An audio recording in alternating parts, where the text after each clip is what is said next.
Trade wars are good and easy to win, or so he said. Remember that? Back in 2018, Donald Trump declared it. Trade wars are good and easy to win, he proclaimed. The idea was that America could just slap some tariffs on goods, other countries would instantly fold, jobs would come roaring back, victory would be swift, or, perhaps not quite that straightforward, as we'll see. The core belief was that tariffs were a magic wand. Wave them about and complex global economic problems disappear. The plan was to make other countries, especially China, pay. They would pay to reduce trade deficits and bring manufacturing back to the US. It was all about America first, even if the economics were a bit, shall we say, America, huh?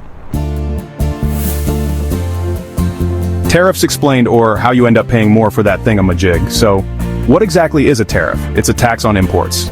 Now, the person imposing the tariff might say, China will pay. But here's the fun part. China doesn't usually write a check. The importer, often an American company, pays the customs duty. And guess who that American company often passes the cost on to? Yes, you, the person buying the washing machine or the sneakers. In theory, tariffs are supposed to make imported goods more expensive. This should make domestically produced goods more attractive. Your local widget maker thrives. American jobs are protected or even created. However, the global economy isn't a simple widget-to-widget competition anymore. It's a vast, interconnected web of supply chains. When businesses face higher costs for imported materials or finished goods, they can pass those costs along to their customers. That means the price of everyday items can creep up.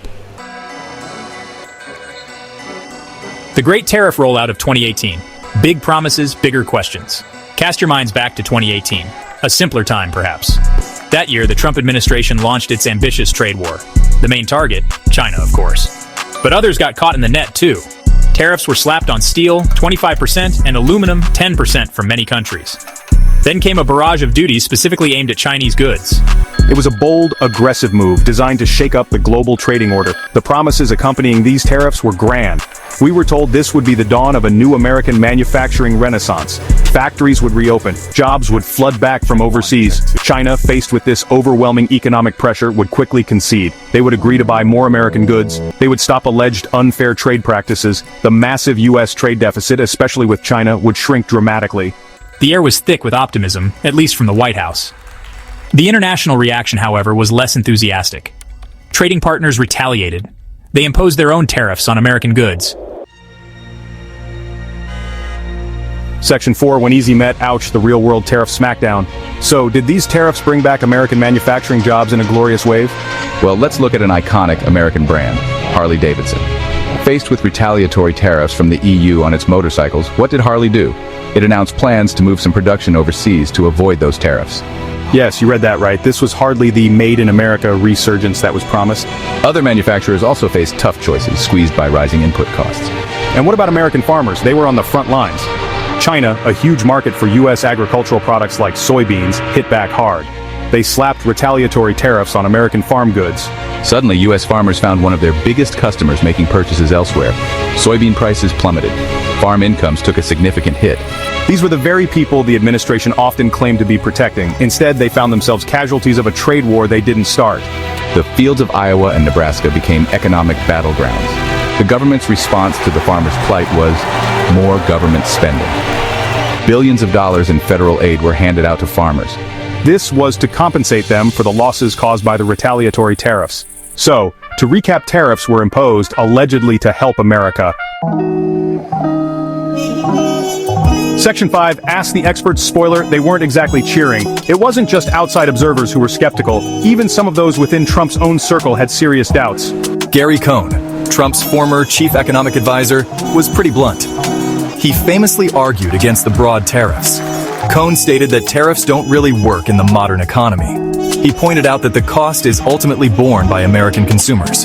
Imagine that. Someone on the inside saying the emperor's new tariffs were, well, invisible clothes. The broader community of economists largely sang a similar tune.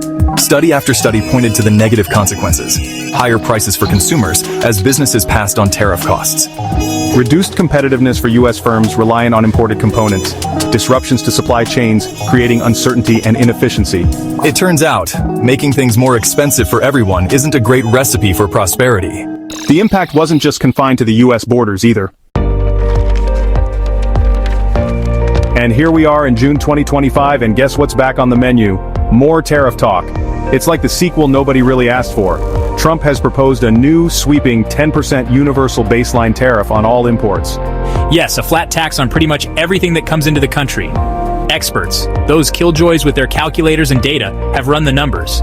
They estimate this could cost the average American household over $1,700 a year. So get ready to potentially pay more for your French wine, your German car, your Japanese electronics, and of course all those goods from China.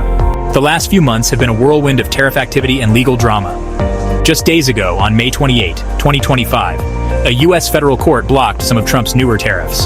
The court ruled he exceeded his authority using the International Emergency Economic Powers Act, IEPA. That's a lot of potential revenue, or a lot of potential cost to consumers, depending on your perspective. However, don't think the tariff story is over. The average U.S. external tariff, even if the recent court ruling holds, will be around 6.5%. So we're left comparing the grand promises with the rather messy reality.